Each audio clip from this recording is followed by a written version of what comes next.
Selanjutnya kita ikuti bersama ceramah yang akan disampaikan oleh Bapak Ustadz Haji Joko Setiawan STMM dengan tema waspada sihir rumah tangga. Bismillahirrahmanirrahim. Assalamualaikum warahmatullahi wabarakatuh.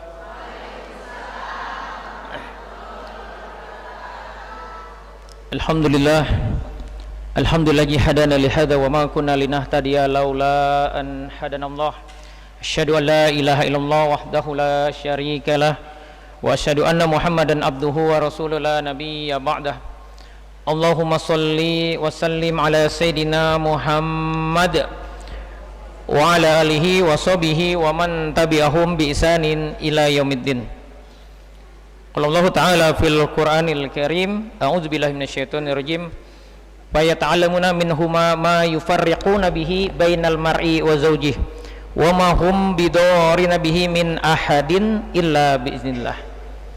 Wa qala aidan, bismillahirrahmanirrahim, qul a'udzu birabbil falaq min syarri ma khalaq wa min syarri ghasiqin idza waqab wa min syarri naffatsati fil uqad wa min syarri hasidin idza hasad. Shadaqallahul azim. Yang saya hormati Ketua Majelis Taklim Kuba Ustazah Husnul Imarah, yang saya hormati narahubungnya Ustazah Rahmi Silviani, ya. Ustazah Rahmi ini sering ngisi kajian di kompleks saya. ya barakallahu fikum. Ya, dan yang saya hormati, saya banggakan ibu-ibu serta bapak-bapak sekalian. Apa kabar bapak ibu sekalian? Alhamdulillah. Ya, bersyukur kita Allah hidupkan malam hari ini diizinkan belajar gitu. Karena salah satu tanda Allah sayang, ya, Allah cinta dengan kita adalah diizinkan kita untuk senantiasa menambah keilmuan kita gitu. Dan semoga ya Allah catat kita sebagai hambanya yang senantiasa memperbaiki diri, mentazkiyah jiwa-jiwa kita. Tema kita hari ini tentang waspada sihir rumah tangga. Ini agak-agak serem, Bu. Ya. Banyak permasalahan di dunia ini, padahal sebenarnya dia adalah belenggu syaitan, ya, sihir dalam hal ini. Tetapi karena enggak paham, belum paham, akhirnya ditangani dengan cara-cara yang biasa. Ada kasus seorang tokoh ini, dia tokoh di kampungnya, istrinya itu bilang, ya, waktu sudah datang ke tempat saya, seumur umur saya nggak pernah merasakan sehat gitu. Ibu ini sudah punya cucu 7 gitu. Kebayang tuh berapa lama dia sakitnya gitu, ya. Karena curiga saudaranya, akhirnya disarankan untuk datang untuk diterapi ruqyah. Dan benar saja ketika saya coba bacakan, ya, saya gali, ternyata semua ciri-ciri sihir ada gitu. Tapi sayangnya ini suaminya seorang ustadz, ya, tokoh di kampungnya, ya, karena belum paham dianggapnya ini medis penyakitnya gitu. Jadi begitu saya terapi, ternyata ini sihir kompem, karena saat dibacakan Quran sang ibu ini reaksi utuh.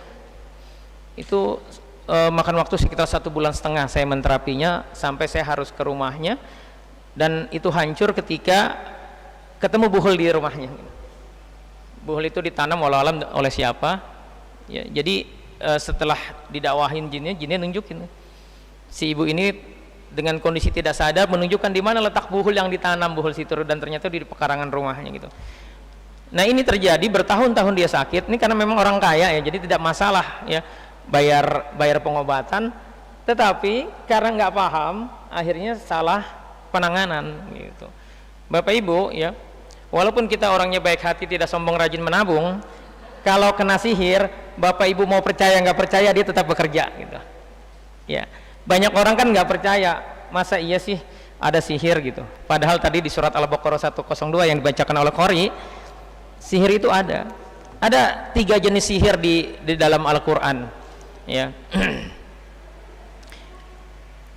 Yang pertama sihir pemisah, yang akan kita bahas malam hari ini, ya, sihir perpecahan. Itu kisah malaikat Harut dan Marut, ya, surat Al-Baqarah 102. Jadi sihir perpecahan ini sebenarnya bukan untuk suami istri aja, tetapi orang tua dengan anak, saudara kandung, pengurus majelis taklim begini, ya, pengurus DKM, itu ada sihirnya. Ya. Yang kedua, sihir itu Allah jelaskan ada namanya sihir kekuasaan atau politik. Ini tahun politik nih. 2 minggu lalu saya menangani kasus seorang caleg. Nah, ini Ustaz Rahmi ini caleg. Patut curiga nanti, ya. Karena kasihan caleg ini, ya, dia dikasih batu akik oleh salah satu orang yang dikunjunginya. Ternyata itu menjadi gerbang dia untuk disihir gitu. Ya. Dan ternyata ada 2 sihir. Ya, karena caleg ini kaya juga, ya, ganteng, ya. Jadi yang pertama sihir supaya dia sakit. Jinnya bilang saya mau bikin mati dia, katanya gitu. Ya. Yang kedua sihir pelet. Jadi salah satu tim sesnya ini ibu-ibu. Mohon maaf ya, janda. Ternyata dipelet supaya tertarik gitu dengan si caleg ini gitu. Karena kriterianya terpenuhi, Pak Haji. Kaya, ganteng gitu kan. Udah. Nah, jadi sihir itu ada. Ini tahun politik, dukun lagi laris nih sekarang ini. Omsetnya naik dukun-dukun ini. Dan Allah jelaskan sihir politik ini melalui Al-Quran, kisahnya Nabi Musa dan Fir'aun. Jadi ada sihir politik. Nah, yang ketiga sihir dakwah. Kisah Rasulullah disihir. Jadi levelnya Rasul. Nabi Muhammad ini orang paling mulia kena sihir. Jadi masa iya saya setiap hari baca Quran 1 juz gitu, ya, udah hafal banyak, ya, juz, masa kena sihir? Ini Rasulullah aja kena sihir gitu. Nah, Rasulullah kena sihir itu namanya sihir dakwah. Jadi Rasulullah, ya, kena sihir khoyal, ini sihir mahal. Jadi merasanya sudah mendatangi istrinya padahal lagi terbaring gitu. Dan ini ternyata disihir. Nah, sihirnya sihir yang agak sulit. Karena apa? Karena ada bukhulnya. Dan atas izin Allah bukhulnya ditemukan, dihancurkan dengan baca apa? Al-Falaq dan An-Nas. Jadi Al-Falaq dan An-Nas ini adalah penangkal sihir paling top, ya, karena sihir Rasulullah pasti bukan sihir kaleng-kaleng, ya, sihir level tinggi yang dia hajar Rasulullah langsung dan kena dengan izin Allah, dan obatnya adalah apa? Al-Falaq dan An-Nas, ya, dengan izin Allah gitu. Jadi sihir ketiga ini sihir dakwah. Jadi kalau Bapak Ibu berani-berani aktif dakwah, maka akan di TO, di target operasi, ya. Karena itu penting kita memahami ini. Bagaimana sihir itu bekerja, apa tanda-tandanya dan solusinya. Dan kata Allah di surat Al-Baqarah 1, wa mahum bidori nabihi min ahadin illa billah. Enggak akan ngefek sihir itu kecuali atas izin Allah. Jadi nggak usah khawatir, ya. Ini saya sengaja jelaskan di awal, ya, terkait ini supaya Bapak Ibu paham gitu. Jangan sampai halu, ini ngapain ngangkat tema ini gitu kan, ya. Apa hubungannya gitu dengan pengajian ibu-ibu masalah sihir ini gitu. Dan kata Allah di ayat yang lain, wala yuflihus sakhiru haitsu ata. Enggak bakal menang sihir itu mau pakai gaya apapun. Jadi kasihan memang dukun sihir itu, ya, dosanya dosa besar, enggak bakal menang kalau dilawannya dengan Al-Quran. Nah, sayangnya juga di masyarakat tadi fenomena pertama nggak percaya adanya sihir, yang kedua nggak tahu solusinya. Disihir, pergi ke dukun. Kalau jinnya si dukun lebih gede, itu bisa kalah jin sihirnya. Tapi kalau jin sihirnya lebih gede pasukannya, ya, maka jin si dukunnya bisa mati. Bahkan si dukunnya bisa mati gitu. Dan pergi ke dukun itu 40 hari sholat kita tidak diterima. Jadi sudah diuji harusnya berpahala, malah bikin dosa. Jadi penting kita memahami ini. Jadi Bapak Ibu sekalian, niatkan materi ini. Oh, saya sih aman, alhamdulillah, rumah tangga saya harmonis gitu, alhamdulillah. Memang kalau kita nggak diuji sihir, ya, nggak diuji sihir, ini bisa jadi nggak terlalu penting bagi Bapak Ibu. Tetapi kita niatkan malam ini, kalau Bapak Ibu memang tidak diuji di sisi ini, niatkan bagaimana Bapak Ibu bisa menolong orang lain yang sedang bermasalah. Karena sesungguhnya sederhana. Kasus ibu tadi, ya, yang sudah usianya udah 50 tahun lebih, ya, udah punya cucu, itu dia bilang dari menikah itu nggak pernah sehat, dia bilang keluar masuk rumah sakit terus gitu. Padahal alhamdulillah dengan izin Allah hanya 1,5 bulan diterapi selesai. Sekarang dia bisa jalan-jalan, ya. Padahal itu sulit, hampir setiap bulan dia masuk rumah sakit. Ini kan kasihan sekali. Maka niatkan ilmu ini supaya berkah, ya, supaya bermanfaat, niatkan kita untuk bisa membantu orang lain dengan ilmu ini. Karena insya Allah kalau itu sihir, dengan Quran pasti kalah. Yang ngomong siapa? Allah. Ya, tidak akan menang sihir itu kalau kita pakai solusinya Al-Quran. Gitu. Dan Bapak Ibu yang penting beriman kepada Allah, ya pasti bisa mengalahkan sihir. Insya Allah. Ya. Kita mulai materi kita. Itu tadi hanya pengantar. Jadi Bapak Ibu sekalian, sesungguhnya hidup ini tidak aman. Kata Rasulullah, setiap hari kita diuji dengan 5 model ujian. Ini setiap hari, ya. Dari Anas bin Malik radhiyallahu anhu, ia berkata bahwa Rasulullah sallallahu alaihi wasallam bersabda, setiap mukmin ya dihadapkan pada 5 ujian. Yang pertama, ada mukmin yang hasad. Siapa Bu yang hasad? Mukmin. Jadi orang-orang model kayak Bapak Ibu nih, itu bisa punya hasad. Jadi waspadalah. Hati-hati pasang status. Enggak semua teman Facebook kita suka. Ya. Maka niatin baca doa perlindungan kalau memang kita hobinya update status, ya, apalagi pasang-pasang foto. Enggak semuanya seneng, sahabat. Jadi kalau Bapak Ibu nih, ibu pulang ngaji kok malah pusing palanya, jangan-jangan habis pasang status ada yang kesel, sombong amat. Nah, hati-hati. Ya, maka lurusin niat kita saat kita update status itu. Ada manfaatnya nggak buat orang lain? Kalau hanya sekedar pamer-pamer, apa niatnya lagi bangga gitu, ya waspadalah gitu. Karena ada mukmin yang hasad. Dan setiap kita, kata Rasulullah, punya hasad. Hanya saja orang pandir itu menekan rasa hasadnya gitu. Tapi kalau orang yang orang pandir itu melampiaskan hasadnya, nggak senang. Hasad itu tidak senang dengan kenikmatan orang lain, ngiri bahasa kitanya. Ya, sebagaimana terjadi di keluarganya Nabi Yakub. Anaknya Nabi Yusuf punya saudara banyak, hanya Nabi Yusuf aja yang disayang, pada ngiri, akhirnya kena berkembang hasad saudara-saudaranya. Nabi Yusufnya disingkirkan gitu. Itu yang pertama, ada mumin yang hasad setiap hari ini. Yang kedua, ada munafik yang membencinya. Ini jelas ya. Yang ketiga, kafir yang memeranginya. Ya, ini juga jelas yang kita sudah paham ini. Terus ada nafsu yang menentangnya, yang mengajak kita supaya jangan mau ngaji, ya, supaya kesel terus sama suami, ya. Supaya males, supaya nyimpan kesedihan, nyimpan dendam. Ini permainan setan semua, ya. Semua yang Allah larang, jangan dendam, harus mau memaafkan, jangan sedih, jangan marah. Itu ada setan yang bermain supaya kita mempertahankan gitu. Jadi ada beberapa ciri nih orang-orang yang itu gampang kena sihir. Ya, ini saya bikin survei lebih dari 100 orang. Yang pertama, orang yang mentalnya lemah. Apa mental lemah? Cemas terus, penakutan. Ya, itu hati-hati, ini mudah sekali kena sihir. Banyak sihir yang diserang sebenarnya suaminya, karena suaminya pejabat, disihir. Tetapi karena suaminya mentalnya kuat, ya nggak apa-apa, dia nggak ngefek. Istrinya yang kena. Gitu. Dan kalau sihir mal itu biasanya kelompok, dia ada ketuanya.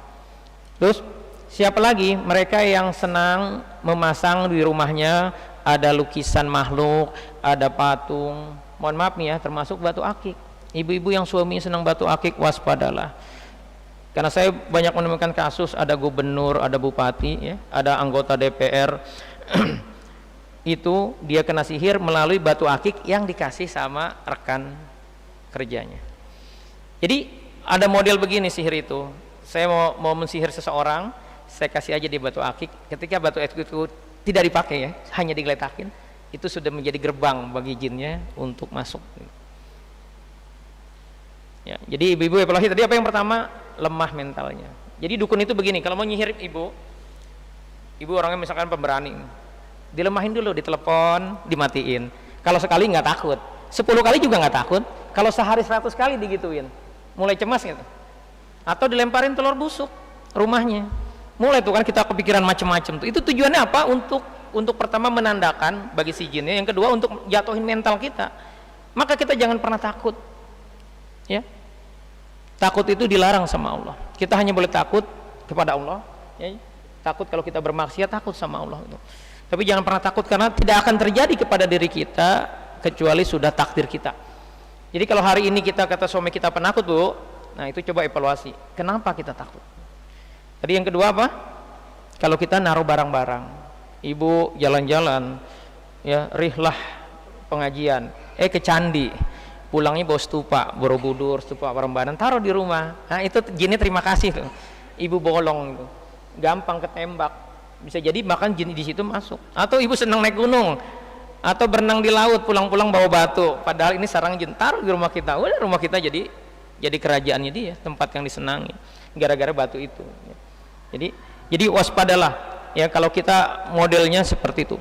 Sama orang-orang yang kebanyakan sihir adalah orang-orang yang, mohon maaf ya, rasa ujubnya gede, ada takaburnya, sehingga akhirnya dalam kehidupan banyak nyinggung orang. Nah orang Indonesia rata-rata, mohon maaf ya, pengecut, nggak berani di depan, akhirnya pakai jalur belakang. Apa jalur belakang? Sihir. Yang ketiga, yang keempat, kalau bapak ibu banyak kelebihannya. Tadi ada yang hasad, ada yang iri, apalagi kalau di kantor tuh melesat karirnya. Wah itu waspadalah gitu. Ya, nanti kita bahas detailnya. Paham Bu ya? Tadi model-model orang yang mudah kena sihir gitu. Nah selanjutnya yang kelima, setan yang selalu menyesatkan ya. Jadi 5 ini akan setiap hari kita akan hadapi. Ya. Nah, apa solusinya jadi? Solusinya adalah Al-Quran. Maka pastikan Bapak Ibu ya senantiasa berlindung kepada Allah. Bapak Ibu, saya mau jelasin dulu nih, kan banyak orang masih halu ya, seolah-olah jin itu nggak ada, seolah-olah iblis dan pasukannya tidur gitu. Al-Quran dimulai dengan apa? Surat Al-Fatihah. Allah menjelaskan bahwa Allah itu apa?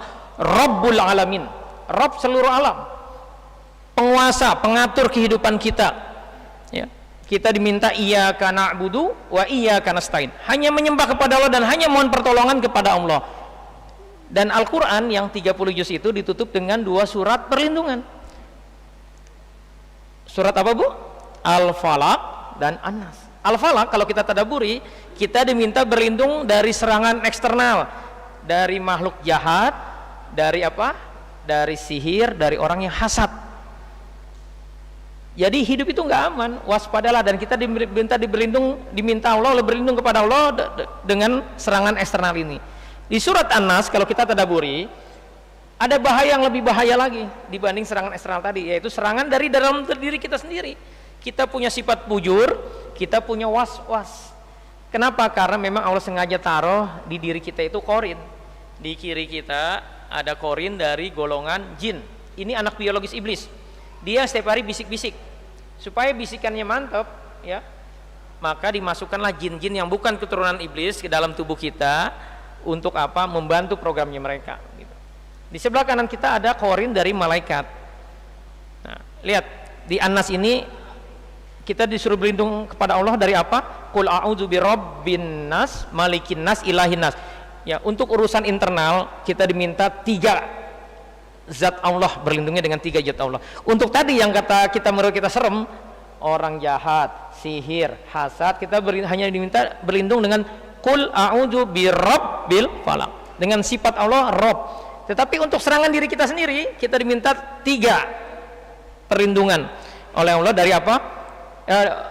Qul a'udzu birabbin nas, Rabb ya, Allah sebagai Rabb, malikin nas, Allah sebagai raja, ilahin nas. Artinya apa ini? Kata para ulama menandakan serangan diri kita jauh lebih berbahaya dibanding serangan eksternal. Dari apa? Min sari waswasil, dari kejahatan waswas khannas. Siapa khannas ini? Khannas ini adalah jin keturunan iblis. Kalau secara fisik itu katanya, walau alam saya juga belum pernah lihat, katanya dia jinnya merah bertanduk. Ini anak biologis iblis. Ini nggak bisa di ruqyah itu dengan metode biasa itu nggak bisa gitu ya, karena ini jin yang punya level tertinggi lah, level khusus gitu. Nah dia kerjaannya hanya waswisupi sudur, di dada kita, bukan di hati kita ya, di dada kita dia. Jadi Al-Quran yang 37 juz itu ditutup dengan 2 surat perlindungan dari serangan eksternal dan dari serangan internal dari kita. Yang waswisupi sudurinas ya, bisa dipahami Bapak Ibu ya.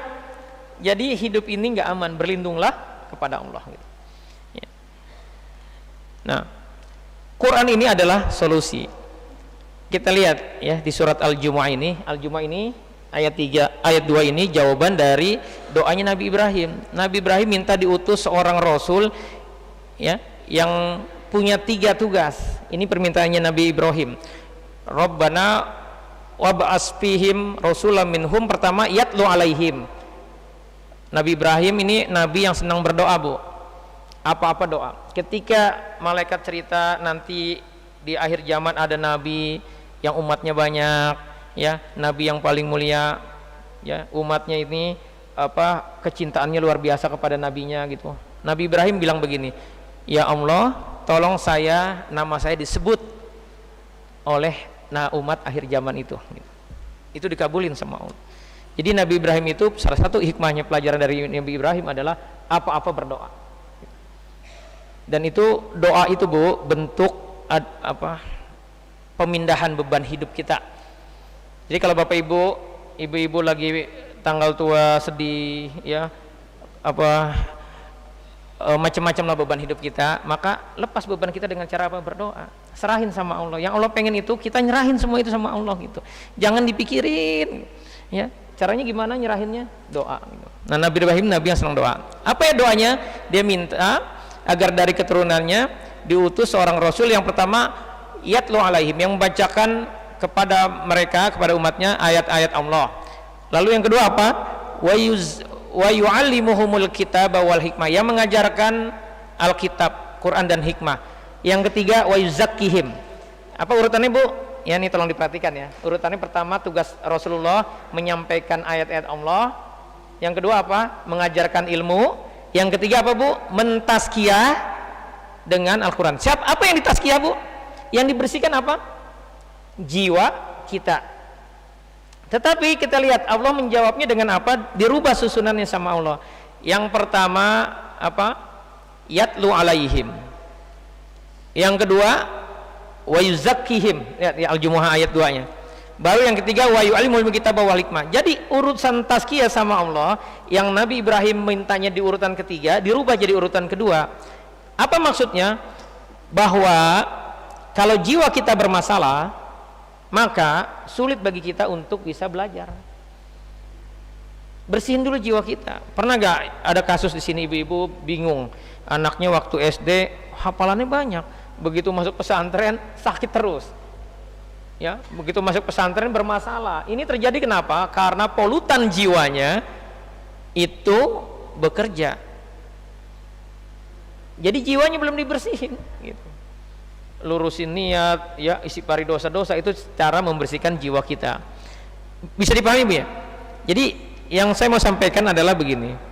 Jadi terapi Quran itu, ini kan bahasan kita terkait terapi Quran, ya, adalah bagaimana menjadikan Quran sebagai syifa, penyembuh dan solusi masalah kehidupan dengan konsep apa? Tawazun dan tazkiyah. Tawazun itu artinya memperbaiki pola pikir kita. Saya yakin ibu-ibu pasti sering kali kan mendengar kajian bagaimana menjadi istri soleha, istri yang menyenangkan suami, yang bikin suaminya betah di rumah, gimana caranya ngomong sama anak, udah pasti sudah sering lah. Itu namanya sisi tawazun. Kita diberi ilmu, itu penting. Tetapi ada satu lagi yang kedua, yaitu bagaimana kita juga membersihkan jiwa kita.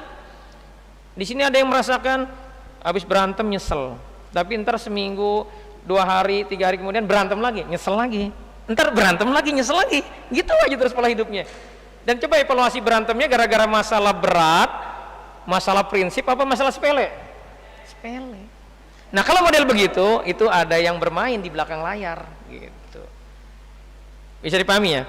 Jadi kalau ada rumah tangga bermasalah, nanti saya sebutkan ciri-cirinya, maka solusinya nggak bisa cuma dinasihatin, sabar dong jeng, Bu, sabar Bu, gitu kan, Bu, suaminya dilus gitu segala macem, nggak kena, Bu.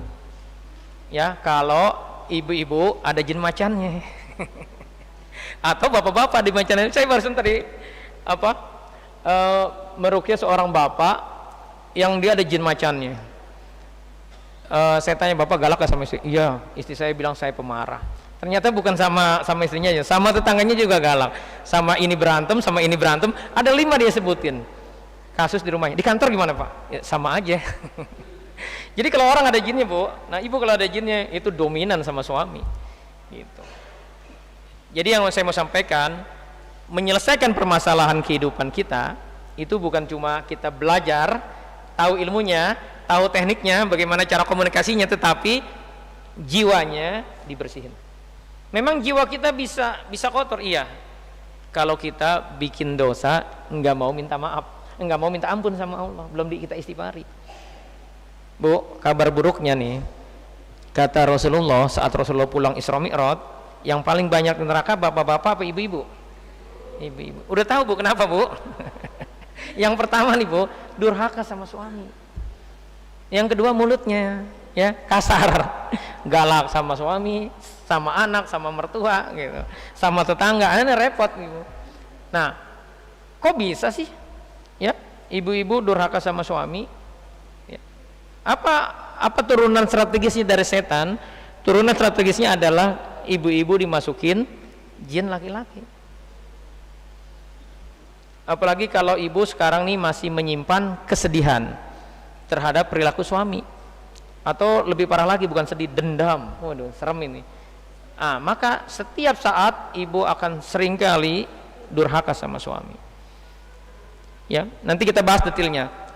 Yang saya mau sampaikan ini dulu nih, bahwa orang itu akan bermasalah, rumah tangga akan bermasalah, ya, kalau kita nggak tahu ilmunya, bagaimana berumah tangga, nggak pernah ngaji. Yang kedua, kalau jiwa kita tidak dibersihkan dari rijas syaitan.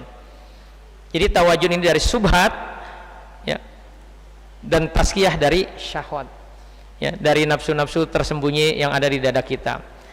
Jadi apa kepentingannya kita melakukan tawajun dan tazkiyah? Karena di dalam diri kita ada jiwa yang fujur, dan di luar diri kita ada makhluk jahat. Siapa makhluk jahatnya Bu? Syaitan. Dan pihak yang paling menghendaki rumah tangga kita berantakan, kita matinya su'ul khotimah adalah syaitan.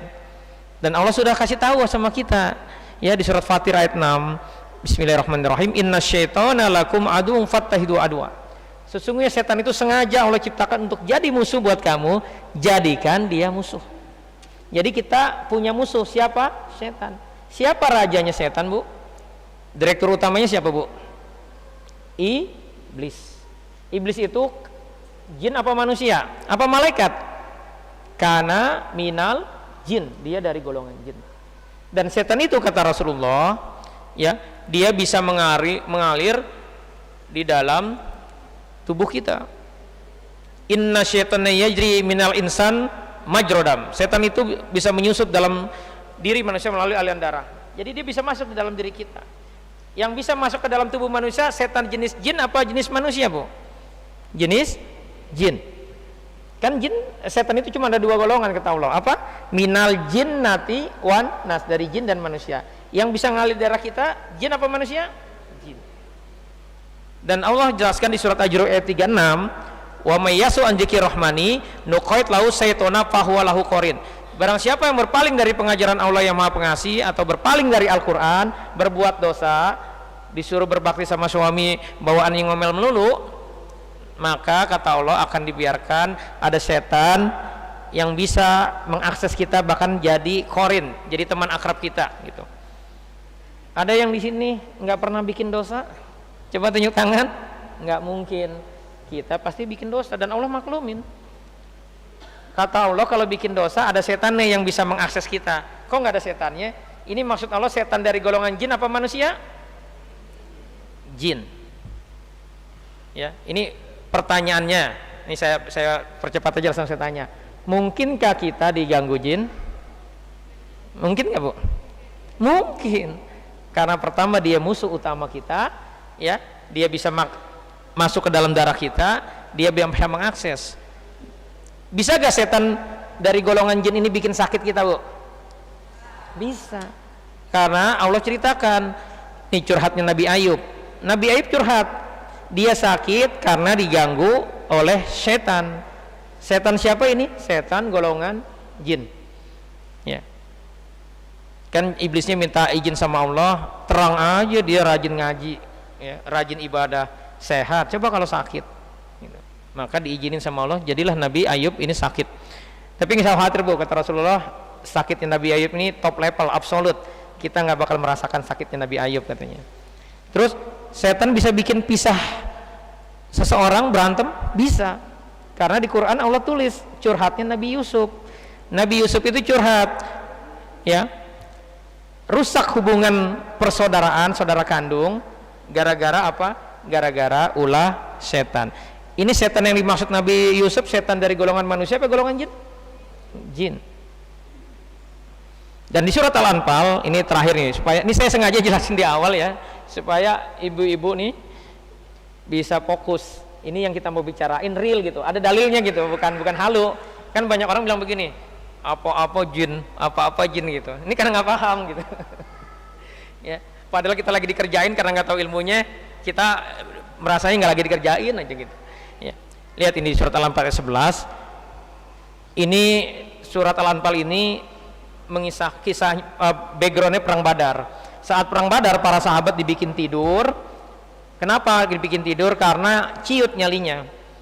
Kok ciut? Iya, karena baru 2 tahun di Madinah, baru transmigrasi ya, hijrah ke Madinah, belum punya perlengkapan perang, tiba-tiba disuruh perang. Kalau bahasa kita apa, Bu? Tega amat gitu. Ciut.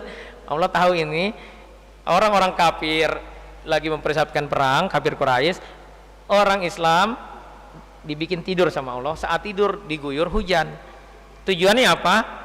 Wa yudhiba ankum rijas syaiton, untuk menghilangkan rijas setan, belenggu setan. Nah, siapa yang dibelenggu setan? Para sahabat. Siapa yang di situ? Ada Abu Bakar, ada Umar, Utsman nggak ikut, ada Ali. Orang-orang yang top level keimanannya, sabiqun awalun. Yang saya mau sampaikan, orang sekelas gitu aja ada rijas setannya, apalagi kita gitu maksudnya. Ya. Jadi ibu-ibu jangan percaya diri, jangan terlalu percaya diri, jangan merasa saya emang nggak diganggu jin kali gitu. Karena saya nggak pernah mikirin. Enggak, Bu. Ibu mau percaya nggak percaya, gangguan jin itu bekerja. Gitu. Paham ya? Jadi jangan berpikir materi ini bukan untuk kita gitu. Ini materi untuk ibu-ibu, untuk diri kita. Kita evaluasi, Bu. Apalagi kalau ibu banyak keanehan-keanehannya. Contoh, nggak doyan daging kambing. Ada yang nggak doyan daging kambing padahal sehat badannya, masih muda nggak doyan daging kambing. Nggak doyan madu, madu asli ya maksudnya, ya madu murni, ya. Nggak doyan duren. Ini asli ya, saya benar-benar nanya bukan bercanda ini. Ada yang nggak doyan duren? Ya, waspadalah. Ya, padahal badannya sehat. Ya, ini bagian dari tanda kita ada rijas setonnya, ada belenggu setan dari golongan jin. Gitu. Ya. Jadi ya ibu-ibu sekalian, di dunia ini ada 4 jenis gangguan goib. Ya tadi bicara tentang jin ya. Pertama ada jin nasab, jin leluhur. Ini saya mohon maaf ya, saya sebutkan aja yang pernah saya tangani dari Banten, dari Cirebon, ya dan daerah sekitarnya. Ya itu banyak jin-jin Siliwangi, dari Jogja. Yang keraton-keraton, yang ibu-ibu yang ningrat itu sangat mungkin punya jin leluhur. Jin leluhur ini itu terkadang Islam, tetapi bahayanya karena dia masuk karena perjanjian leluhur kita, dia ngambil sukma kita. Maka ibu bisa jadi sakit kepala nggak sembuh-sembuh bertahun-tahun, sakit mah nggak sembuh-sembuh. Kenapa? Karena ada sukmanya hilang, mudah lupa, sakitan terus, tiba-tiba punya benjolan, tiba-tiba tahu-tahu kanker. Saya ada sahabat dokter spesialis kanker, dia bilang orang kena kanker itu mayoritas bukan orang kurang gizi, orang-orang menengah ke atas yang sehat gitu. Tapi tiba-tiba kenapa sakit? Kenapa? Karena memang sukmanya sejak awal tidak ada gitu. Kok bisa hilang? Karena perjanjian leluhurnya. Jadi kalau ibu punya kakek buyut itu berarti kan bapaknya kakek kita, atau tujuh generasi di atas bikin perjanjian sama jin, perjanjiannya mahal, minta dia dan keturunannya itu ada bodyguardnya, ada khodamnya misalkan jin, maka ibu kebagian, nggak usah minta kebagian itu jinnya, namanya jin leluhur. Nah kalau kita ada jin leluhurnya itu berbayar, nggak gratis bikin perjanjian sama jin. Apa bayarannya? Bukan fulus, bayaran sukmanya diambil, sehingga akhirnya kita jadi sering sakit. Pokoknya ada kelemahan lah di tubuh kita. Nah itu patut dicurigai ya. Punya sakit alergi nggak sembuh-sembuh, sakit kepala vertigo nggak sembuh-sembuh, udah diobat ke spesialis nggak sembuh-sembuh, patut curiga gitu. Ya. Yang kedua jin kasab, jin karena perbuatan. Ibu-ibu pernah mandi kembang, pernah pakai susuk, nah itu deh Itu kemungkinan besar ada jinnya itu, ya. Atau pernah punya amalan biar ujiannya lulus, ini baca ini amalan ini, padahal nggak ada hadisnya, nggak ada dalilnya. Itu banyak saya nanganin. Gini bilang begini, enak aja saya mau dikeluarin, dulu dia mau ujian saya bantuin gitu. Ini real. Jadi ibu ada yang pernah begitu, mau ujian masuk kerja atau masuk perguruan tinggi, pernah dikasih amalan-amalan biar lulus, waspadalah gitu. Ya, nanti kita bahas ciri-cirinya. Nah yang berikutnya jin sihir. Ya ini jelas ya, ini nanti kita detilkan. Terus yang berikutnya ain. Ain ini gangguan goib dan ini real. Ain ini bukan jin ya. Jadi cukup tadi di tubuh kita itu ada namanya nafs. Kita nyebutnya sukma. Kita benci sama orang, lepas itu nafs kita. Kena orang itu sakit. Atau kita kagum. Ih cantik amat dia, tanpa memuji Allah dulu, lepas tuh ainnya. Nempel di tubuh kita, langsung sakit. Ibu-ibu kan kalau mau kondangan 2 jam tuh dandannya biar paling cantik itu. Ada bener-bener paling cantik, ada yang muji. Udah lepas ainnya, tanpa muji Allah dulu, pulang-pulang pusing palanya. Ya. Kita pikir ya kenapa ini? Ya kok tiba-tiba pusing gitu. Itu bisa jadi kena ain. Atau kita bawa anak kita ke rumah orang tua kita, ibu kita muji-muji anak kita. Sakit. Tanpa muji Allah dulu, sakit. Itu namanya ain gitu. Ya. Nah, ini 4 jenis gangguan yang akan ya kita rasakan, dan mayoritas orang Indonesia punya jin leluhur. Kenapa? Karena leluhur kita ya 7 generasi di atas kita bisa jadi dia animisme, dinamisme. Jadi patut kita curiga karena ini akan ada masalah. Apalagi mohon maaf ya kalau ibu kata suami pemarah, ya kata anaknya pemarah, galak gitu. Nah ini patut curiga gitu. Apalagi kalau ibu dikenal ya di keluarga besar dominan sama suami, ini udah patut curiga gitu. Ya. Ini tegang kayaknya, bisa dipahami Bu ya? Oke. Ya, oke, kita masuk ke materi inti kita. Bagaimana kita memahami rumah tangga dulu. Jadi menikah adalah ibadah seumur hidup. Nah ini sudah paham ya insya Allah ya.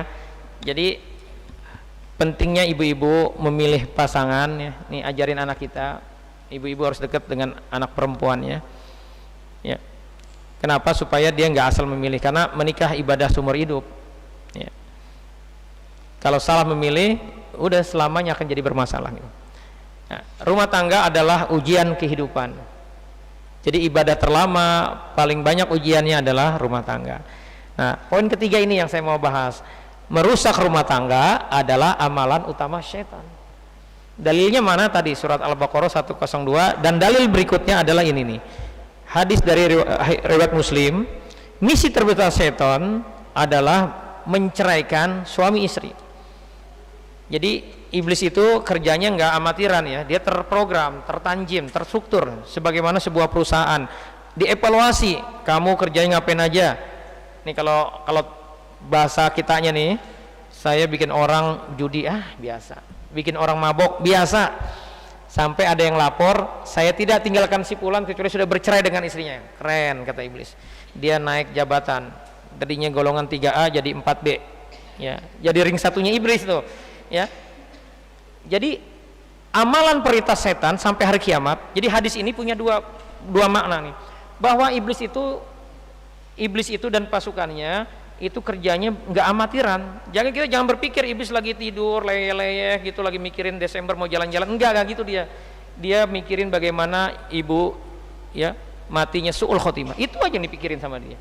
Maka semua program akan dijalankan. Jadi iblis itu kerjanya tertanjim, makanya Allah sebut hizb syaitan. Hizb ini dalam bahasa Arab artinya adalah organisasi yang terstruktur rapi. Dia tertanjim, ada direktur utamanya, ada manajernya, ada supervisor, ada staf pelaksana. Itu yang pertama yang harus kita pahami. Yang kedua, setan itu paling senang bikin suami istri bercerai. Karena apa? Karena komisinya besar, dapat posisi khusus, cepat naik jabatan setan itu kalau dia menceraikan suami istri. Ibu-ibu kalau jadi pasukan iblis suruh ceraiin manusia, gimana caranya? Dibisikin gitu, cerai dong, enggak cerai. Caranya gimana Bu? Dibikin saling curiga, dibikin supaya marah, supaya berantem terus gitu sama pasangan. Itu kerjaan mereka. Makanya ibu-ibu kan sering curiga kan, banyak bapak-bapak ngeluh nih Bu, Istri saya Ustadz kalau malam bercahaya di balik selimut. Ngapain tuh Bu? Bukain WA suami, khawatir ibu gitu. Itu bagian zon setan supaya apa, bawaannya jadi kesel terus gitu. Nah, jadi program utama setan itu adalah bagaimana menceraikan suami istri, memisahkan suami istri. Saya bahas dulu ya tanda umumnya dulu ya. Tanda umumnya rumah tangga kita bermasalah. Yang pertama, sering bertengkar dengan pasangan. Ibu-ibu pernah lihat suami istri berantem? Pernah lihat Bu, suami istri berantem? Kita pelakunya gitu kan. Jaraknya 2 meter, ngomongnya pelan-pelan apa keras-keras Bu? Keras-keras. Emang pasangan kita jauh gitu kayak di pojok. Kan dekat. Karena hatinya udah berjarak. Jadi ngomongnya pengennya kencang aja bawaannya gitu. Ngegas aja, ya.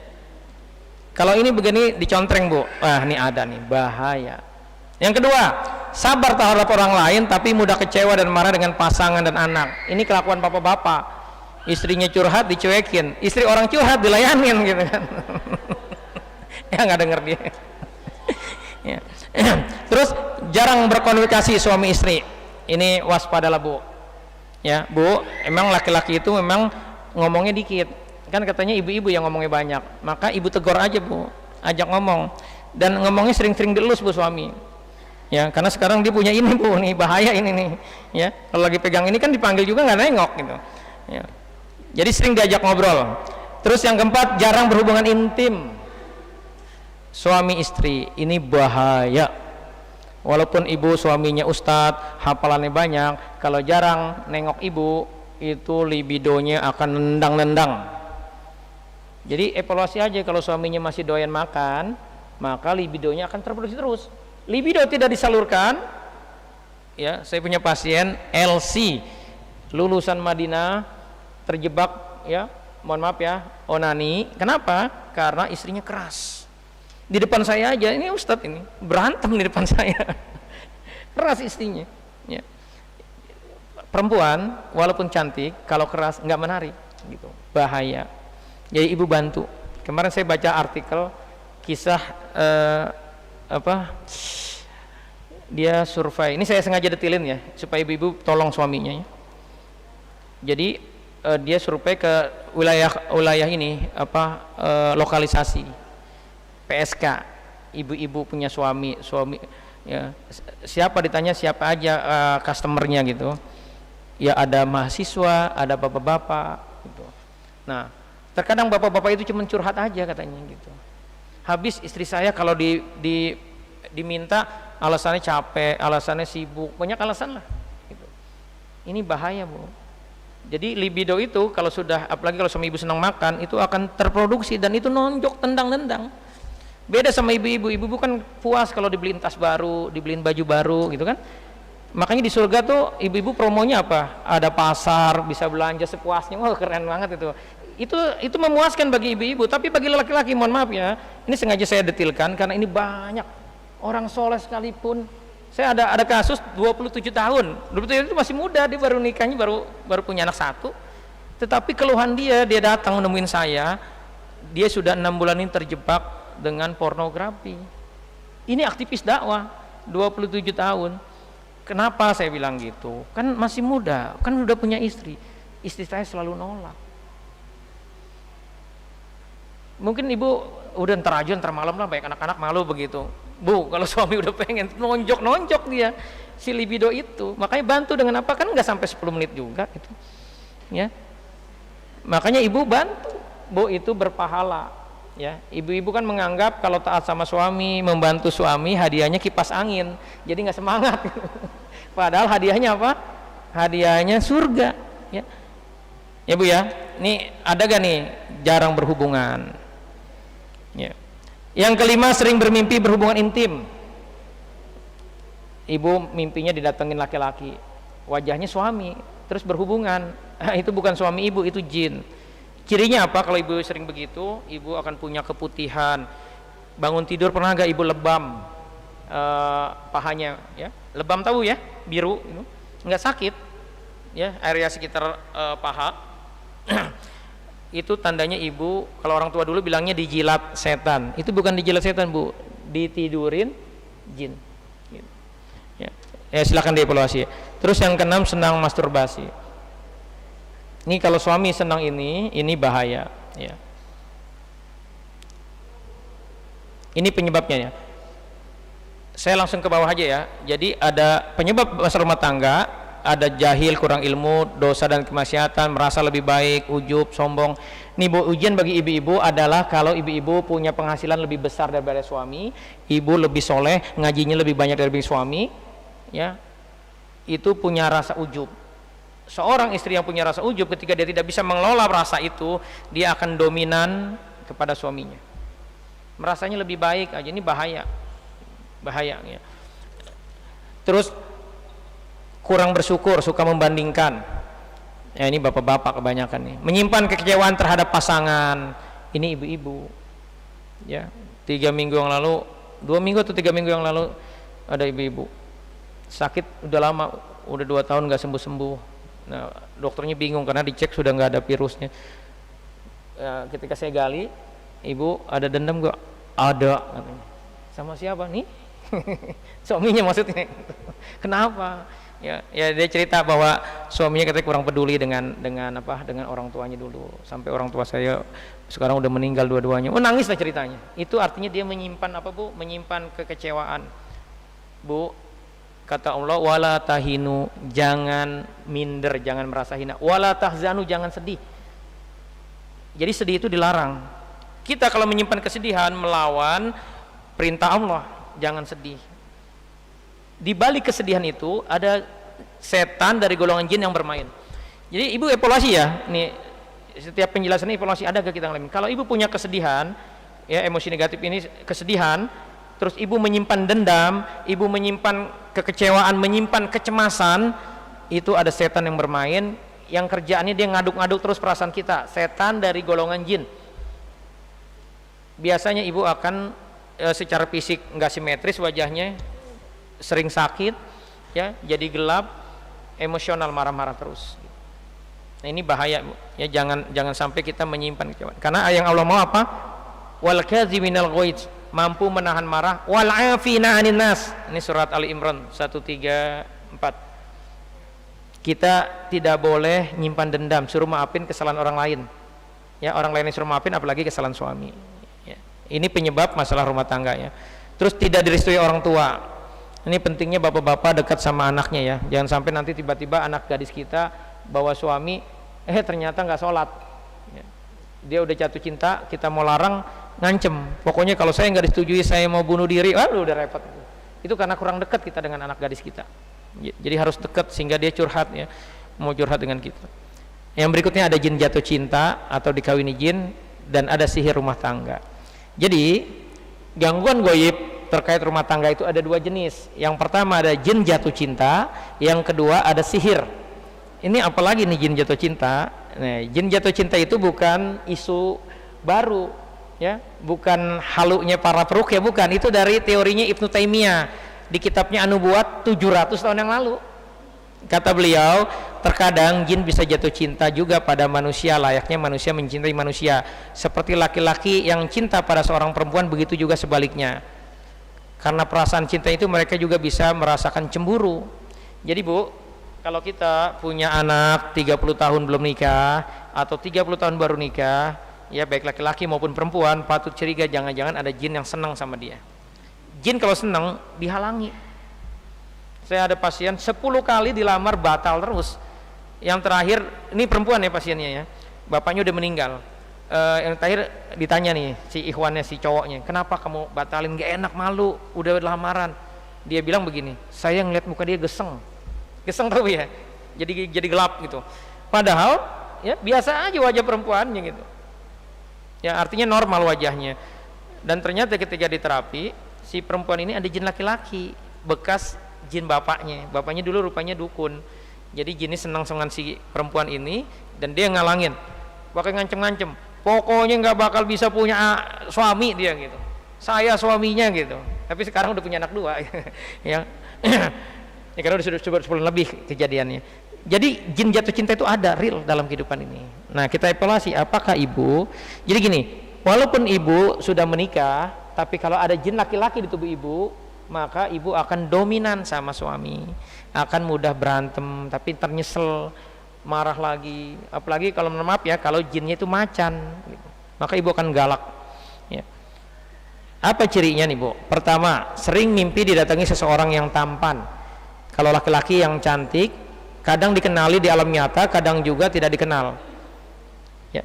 Jadi tidak semua permasalahan rumah tangga itu sihir. Ya, jin jatuh cinta ini bisa jadi bikin bapak ibu sering berantem gitu. Bahkan akhirnya berpisah. Saya ada kasus seorang nenek-nenek, kata anaknya sudah 13 kali nikah. 13 kali, saya juga kaget gitu. Padahal saya lihat wajahnya biasa aja gitu. Rupanya begitu di ruqyah ada jin ular ratu. Jadi mungkin di dunia jin cantik kali ini. Jadi laki-laki yang ada jinnya, tertariknya sebenarnya jin di tubuh laki-laki itu dengan jin ratu di tubuh perempuan ini. Tapi begitu dia galak, akhirnya cerai. Ada lagi kasus dia sudah 9 kali nikah. Ya. Itu karena memang motifnya udah nggak bagus kalau dia. Jadi dia selalu ngincer cowok-cowok kaya. Kalau udah paling tahan 3 tahun paling lama, nikah lagi. Ya.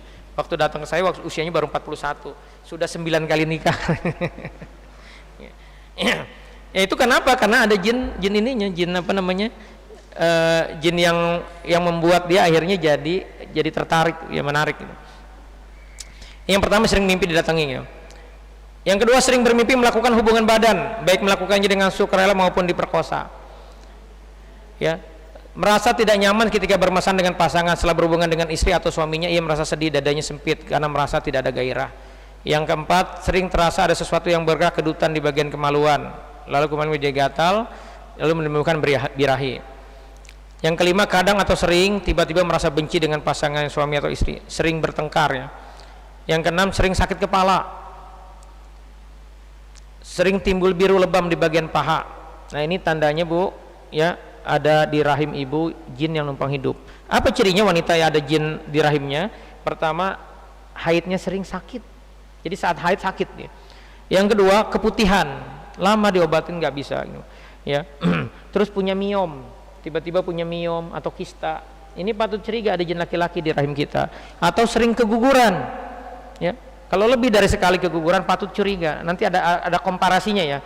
Ya, kecuali memang ibu saat hamil aktif sekali sehingga akhirnya guncang. Ya. Tapi kalau nggak begitu tiba-tiba sering keguguran, ini patut curiga. Gitu. Terus sakit kepala ya, terus pemarah. Nah ini tanda kita di rahim kita ada yang numpang hidup. Gitu. Selanjutnya mudah jatuh cinta kepada lawan jenis, ada kecenderungan melakukan perselingkuhan bahkan bercerai. Nah, saya ada kasus ini seorang ustadz sama ustazah. Ustazahnya punya sanad Quran, ya si ustadznya terkenal di daerahnya. Ya. Itu berselingkuh, sama-sama punya pasangan ya. Yang ustadznya punya istri, yang kebetulan istrinya itu teman istri saya. Ya. Si istrinya, si yang perempuannya nih ustazahnya punya suami juga. Dan itu setelah 6 bulan sadar, saya udah nasihatin apa yang diharapkan dari apa kejadian ini. Gitu. Ya, tapi dia waktu itu hanya belum mau duduk ya, hanya mau konsul aja. Tapi karena belenggunya kuat, jadi dia punya 6 saudara si ustadz ini, 5 sudah bercerai, tinggal dia doang saat itu belum bercerai.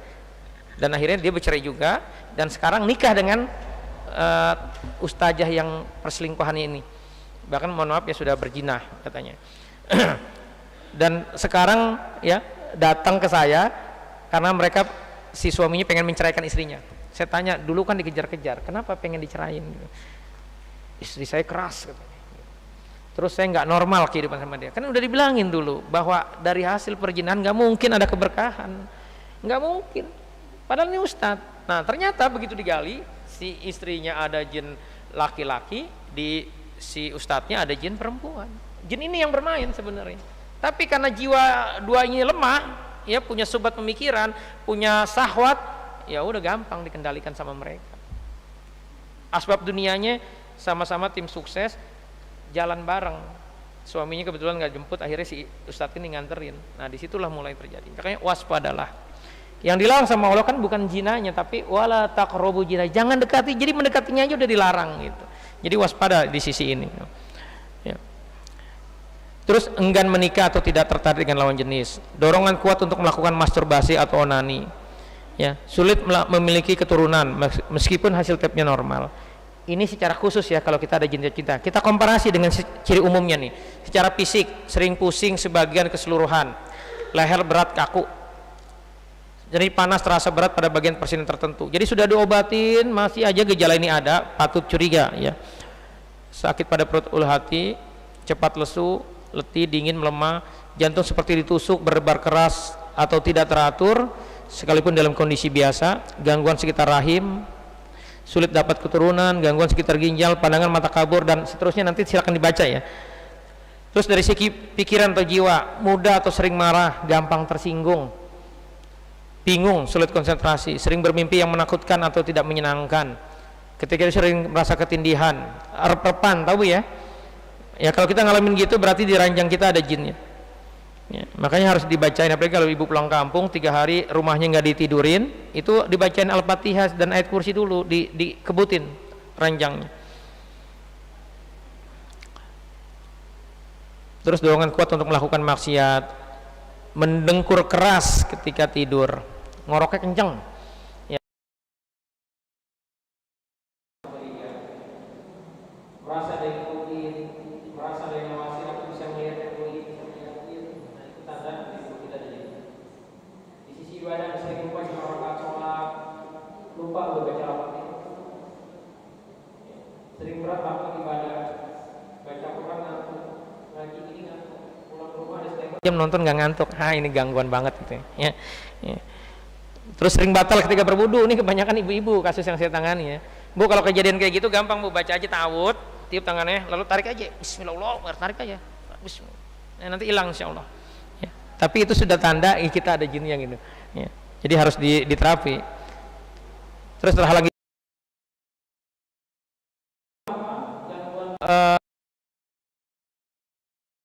yang kedua ada sihir. Ini yang kita bahas.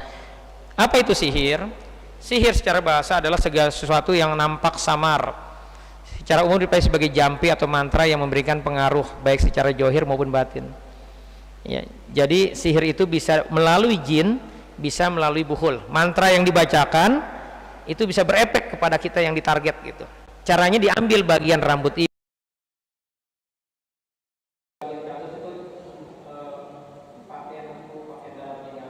lalu dibacain, ibu jadi terpengaruh ya. Itu belum tentu dengan jin ya. Seperti kasus Rasulullah kan bukan dengan jin, tapi dengan apa? Dengan buhul ya. Rambut Rasulullah diambil dari sisirnya, diiketin di buhul, ditaruh di sumur. Rasulullah jadi langsung nggak sadarkan diri, khoyal ya. Nah kaidah sihir itu efeknya nyata dan berbahaya karena merusak kehidupan.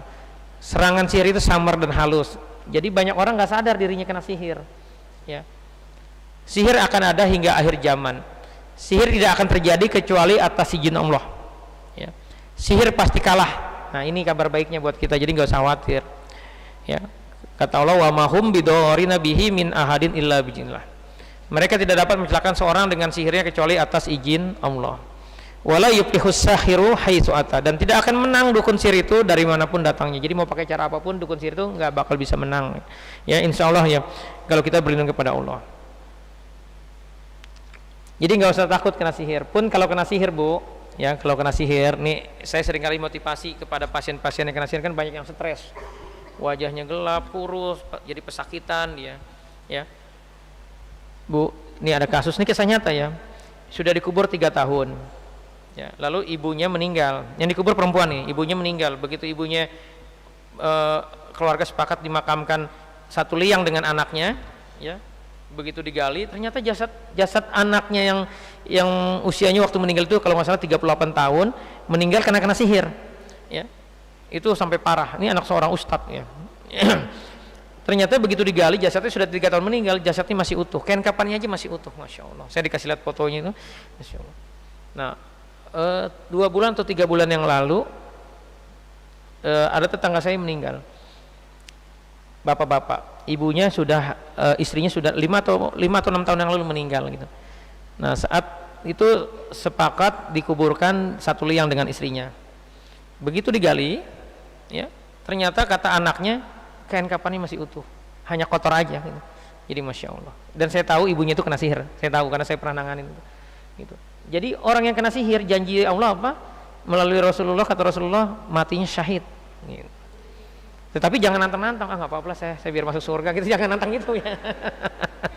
Karena nggak enak loh, sedih ceritanya. Iya kalau kita jiwanya kayak dua orang perempuan itu gitu, kayak dua orang ibu itu sabar gitu ya, sudah ridho dengan ujiannya. Ya kalau kita modelnya pemarah, ya malah makin galak kena sihir. Akhirnya bukannya apa jasadnya utuh, ya. Malah jadi su'ul khotimah kita matinya nanti gitu. Ya. Jadi sihir itu seperti itu. Nah terkait tadi dengan 3 jenis sihir, nah saya mau detilkan. Ada sihir rumah. Ini cirinya nih sihir. Kalau rumah kita disihir, pertama sering terdengar suara aneh, seperti letusan di malam hari atau orang tertawa. Jadi meledak tiba-tiba, tur aja kencang. Ya, kalau kita pernah mendengar itu di rumah kita, itu tanda sihir. Ya, sihir yang ditembakkan. Yang kedua, rumah mendadak banyak semut. Model macam semut apa aja ada. Itu tanda ada sihir gitu. Ya. Terus banyak tikus, banyak kelabang, tiba-tiba ada belatung, tiba-tiba ada kelabang di rumah kita. Padahal rumah kita bersih gitu. Terus rumah mendadak ada tokek. Jadi hati-hati nih yang punya pasar, punya toko, tiba-tiba kok ada tokek di toko saya, ada sihirnya itu. Ya, jadi ini hewan-hewan hobbit ya. Tiba-tiba rumah jadi banyak cicak. Yang keempat, sering bau busuk atau bau menyan. Terus yang kelima, rumah terasa panas. Panas ini artinya penghuni rumah sering berantem ya. Yang berikutnya, sihir kantor atau bisnis. Cirinya tiba-tiba usaha sepi. Karyawan merasa saat sampai kantor jadi lesu. Dari rumah sehat sampai kantor jadi lesu. Malas, kepala tiba-tiba pusing, sulit fokus, sering kesurupan di kantor itu. Nah, ini waspada. Kemungkinan besar ada sihir. Terus hubungan tim karyawan dan manajemen tidak harmonis, sering konflik, pecah kongsi. Yang keempat, karyawan melihat makhluk halus di tempat usaha. Yang kelima, sering gagal produk, dagangan basi atau rusak, mesin rusak ya, tiba-tiba rusak gitu. Nah berikutnya sihir pemilu nih, Ustaz Rahmi ya. Jadi ini real ya. Yang pertama, mempengaruhi pikiran. Jadi kami tuh punya program kalau ini ya, membatalkan sihir-sihir ya di tempat di TPS. Itu macam-macam tuh laporan yang masuk. Ada seorang ustadz, ini ustadz ya, yang biasa baca masyurat, dia ngelihat kertas suara itu, loh kok gambarnya ini semua ini gitu ya, gambarnya ini semua. Begitu dia baca sifar, baca ayat kursi, baru berubah ya. Kan ada moto begini, ambil amplopnya tapi jangan pilih. Sekarang dukunnya udah pinter, amplopnya aja begitu pegang, pikiran kita langsung berubah ya. Jadi di amplopnya dipasangin, di bannernya, spanduknya dipasangin supaya orang lihat jadi terpesona gitu ya. Makanya usahakan kalau kita mau masuk TPS kita baca ta'awudz ya, kalau bisa jaga wudu ya, ada wudu. Terus memecah soliditas kelompok sehingga terjadi perpecahan, menyerang fisik kompetitor hingga sakit ya. CAD yang saya tanganin itu kena sihir, sihirnya dari kompetitornya ya.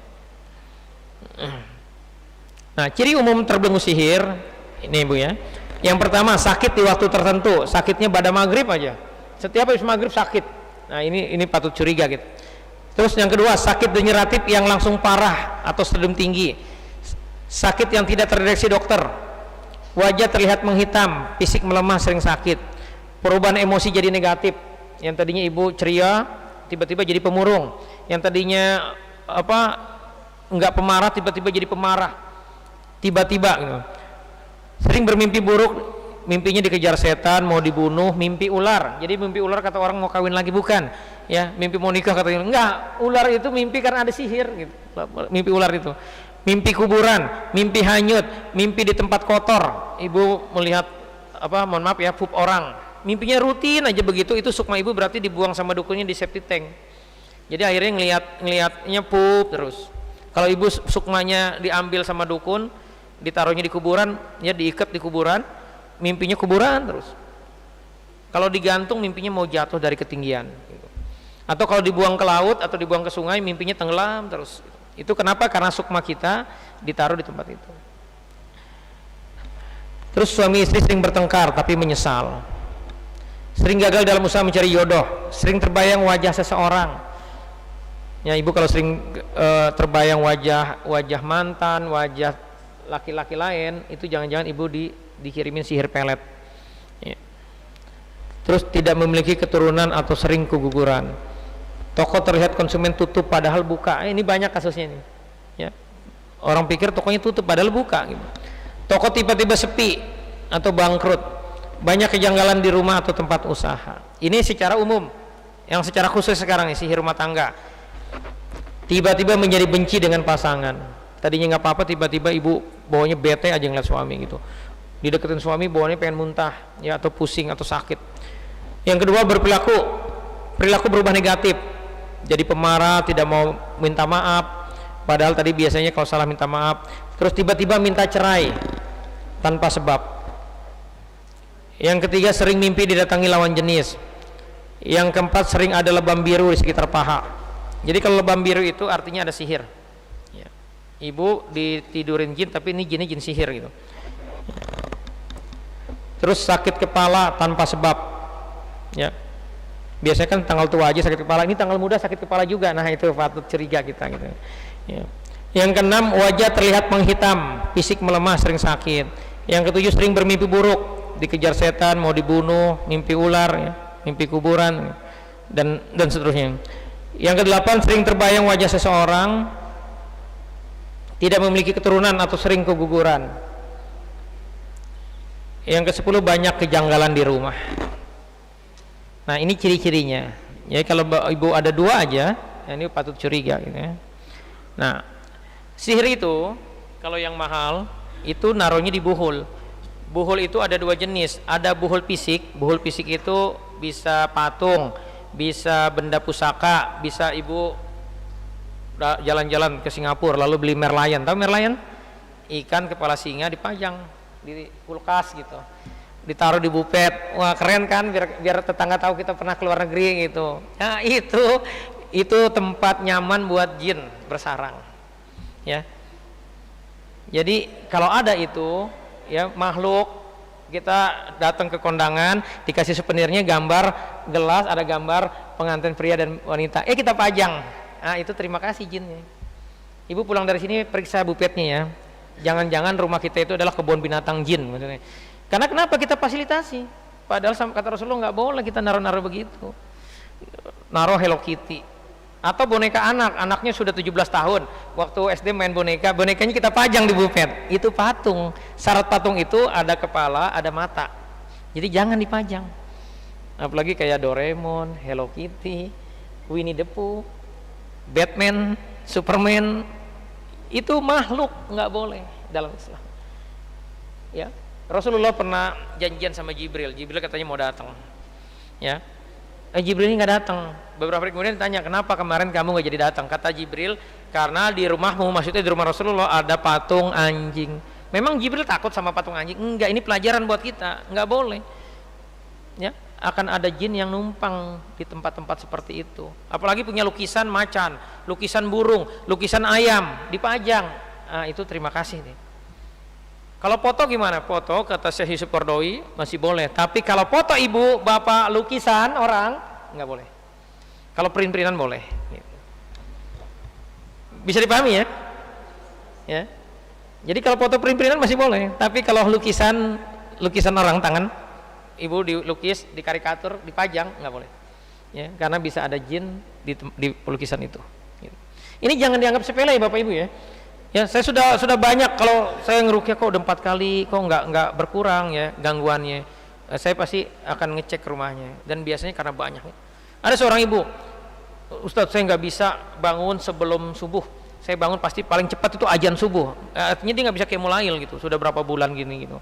Ya, ya begitu pas dicek, wah rumahnya banyak patung segala macam. Coba dibersihin rumahnya. Malam itu dia bisa bangun sebelum subuh. Anehnya gini, dia nggak bisa bangun sebelum subuh, tapi kalau tidur di hotel bisa. Ya. Ada lagi bapak-bapak datang tangan kanan sakit, jadi minumnya pakai tangan kiri. Saya bilang nggak boleh pak. Ibu-ibu kalau biasa minum pakai tangan kiri itu ada jinnya bu ya. Ya, jadi harus tangan kanan. Nah, saya bilang pak minumnya pakai tangan kanan saya sakit Ustadz gitu. Saya cerita tentang batu akik, tentang patung nggak boleh. Ustadz di rumah saya banyak. Yuk Ustadz ke rumah saya kata dia. Nah, saya ikut ke rumahnya tuh. Wah iya banyak, saya dapat 4 kardus besar. Akhirnya kita kumpulin, kita keluarin. Habis keluarin kita masuk lagi ke ruang tamu. Dia bilang gini, Ustaz tangan saya udah nggak sakit gitu. Jadi yang bikin dia sakit itu ya benda-benda seperti itu karena ada jin yang numpang. Jadi jangan dianggap sepele. Pertama Rasulullah sudah melarang, ya kita jangan berani ngelawan. Yang kedua rugi kita kebelenggu jin. Apalagi ibu punya batu ini, kayaknya batunya bagus dari gunung, taruh di ruang tamu. Waduh terima kasih itu jinnya gitu. Ya. Nah itu yang saya sebut dengan buhul fisik. Ya, buhul fisik itu bisa dari makanan dan minuman. Jadi saya selalu wanti-wanti kepada para pejabat publik, apalagi kalau musim kampanye begini, jangan gampang makan dan minum di tempat-tempat umum. Ya. Apalagi kalau mohon maaf ya, kita makan di sebuah restoran yang di situ ada yang ngegantung tuh. Paham gak yang ngegantung maksudnya? Ada jimat, penglaris. Jadi penting nanti ibu yang biasa tilawah enak gara-gara makan di tempat yang pakai gitu-gituan, yang pakai penglaris, tiba-tiba jadi males, tiba-tiba jadi pemarah, tiba-tiba jadi pusing. Jadi jangan makan di tempat-tempat yang ada apa jimat-jimat yang dipajang-pajang itu, atau dia pakai apa gitu jimatnya kadang dibingkai gitu. Nah itu patut curiga kita gitu. Apalagi sudah ada isu begini, wah makan di situ kalau di tempat enak, yang beli banyak gitu, tapi kalau dibawa pulang kenapa rasanya biasa aja. Nah itu patut curiga kita gitu. Ya. Terus benda syirik kupur dan khusus, stupa, patung, gambar, makhluk, jimat, senjata, pusaka yang diisi batu akik dan lain-lain. Terus emosi negatif. Nah ini namanya buhul jiwa. Sihir itu akan berkembang tahan lama kalau menyimpan di kita ada emosi negatif, menyimpan kekecewaan, dendam, sedih, kecemasan. Jadi nggak boleh ini. Ini harus diistighfari. Terus ada penyakit hati, ada ujub, takabur, sombong, ada hasad, ria, senang dipuji. Ini buhul sihir ini. Terus ada polutan jin nasab dan kasab. Jadi dalam kasus sihir itu susah dikeluarin kalau jin nasabnya, jin dari luhurnya tidak diberesin dulu, tidak disuruh tobat dulu. Jadi jin-jin itu membuat tubuh kita bolong. Orang yang jin nasabnya banyak, ya itu kan kalau gini, kalau ibu ada jin nasabnya keraton nih, ratu, ibu akan makan di warteg nggak mau tuh makan sembarangan, pilih-pilih. Atau ibu senangnya tasnya hijau, mobilnya hijau, ya bajunya seringnya pakai hijau. Terus di kamar catnya hijau, itu patut curiga juga itu. Jangan-jangan ada jin buto hijau gitu. Apalagi kalau ibu orangnya kalem, tapi kalau disenggol dikit marahnya 3 bulan orang nggak ditegur, itu ada jangan-jangan jin buto hijau ini. Sama Marvel studio filmnya Amerika disebutnya The Hulk, raksasa hijau. Tahu The Hulk Bu ya? Ya, yang orangnya kalem tapi kalau disakiti dia berubah gitu. Nah ini polutan jin asap-asap ini bisa menjadi tumpangan buat jin-jin sihir gitu. Nah bagaimana solusinya sekarang? Solusinya adalah pertama ikrar pemutus. Kita beresin dulu jin asapnya dengan ikrar pemutus. Ikrar pemutus ini artinya gini, Mbak. Ibu cukup bilang gini ya, ini dicatat Bu ya. Ya Allah, ya jika di tubuhku ada jin karena perjanjian leluhurku, putuskanlah perjanjian itu, batalkanlah perjanjian itu. Lalu baca surat ayat-ayat Baroah 1 nih Bu ya. At-Taubah ayat 1, Baro'atum minallahi wa rasulihi ilal ladzina ahadtum minal. Nah ibu misalkan mohon maaf nih asalnya dari kota A, kamu yang dari leluhur saya kota A gitu. Atau sebutin aja nama leluhur kita, misalkan kita tahu nih uyut kita Mbah Pulan itu dulu dukun, kamu yang berasal dari Mbah Pulan di tubuh saya, ya Allah putuskanlah belenggu jin yang dari si Mbah Pulan. Kamu yang dari kota A, misalkan ibu dari sebuah kota gitu ya asalnya, dengerin baik-baik nih, ya Allah putuskanlah. Lalu baca At-Taubah ayat 1, terus baca Al-Baqarah 166. Apa Bu? Al-Baqarah 166. Ittabara'al ladzina tubi'u minal ladzina taba'u, dan seterusnya. Ulang-ulang. Wa taqatta'at bihimul asbab wa taqatta'at bihim. Ulang terus sampai minimal 20 kali, sebanyak-banyaknya. Nanti biasanya ibu langsung pusing atau apa kalau memang ada gitu. Atau ibu mikir sakit kepala nggak sembuh-sembuh, kamu yang di kepala, dengerin baik-baik nih, kamu yang di kepala, jadi sebutin. Jadi jin itu ketika disebutin ya dia akan terkonek. Jadi saya ada anak muda kemarin tuh disuruh orang tuanya konsultasi dengan saya karena mau nikah ya. Nah dia curhat, saya pemarah katanya. Ya udah saya bilang, kamu yang bikin dia suka marah, langsung brus aja. kata dia begitu. Terus kan ibunya dari kota A, bapaknya dari kota B. Kamu yang dari kota A, kamu jin yang dari kota B, langsung dia berasa, ya, tangannya jadi bergerak. Ya. Jadi kalau ibu punya ciri-ciri tadi, dicoba aja dengan cara seperti itu. Jadi sederhana sebenarnya gitu. Ya. Bisa dipahami nih ya. Ya. Jadi ikrar pemutusan, kedua taubat. Jadi istighfari. Karena kaidah Quran sebagai syifa itu kata Allah di surat Al-Baqarah Al-Isra 82, "Wa nunazzilu minal Qur'ani ma huwa syifaa'un wa rahmatul lil mu'minin." Syarat pertama itu Quran jadi syifa, kata Allah harus yakin. Jadi kitanya yakin, ya. Yang kedua ada lanjutannya, wala yazidu zolimina illa khusara. Bagi orang-orang yang ada kejoliman di dirinya, Quran itu nggak ngefek, kata Allah, nggak bermanfaat. Apa kejoliman? Jadi syarat pertama yakin, syarat kedua tidak boleh ada kejoliman. Ini sebentar saya slide-nya nih. Ya.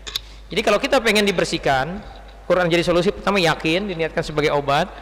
Jadi ibu-ibu mulai hari ini kalau baca Quran jangan polos.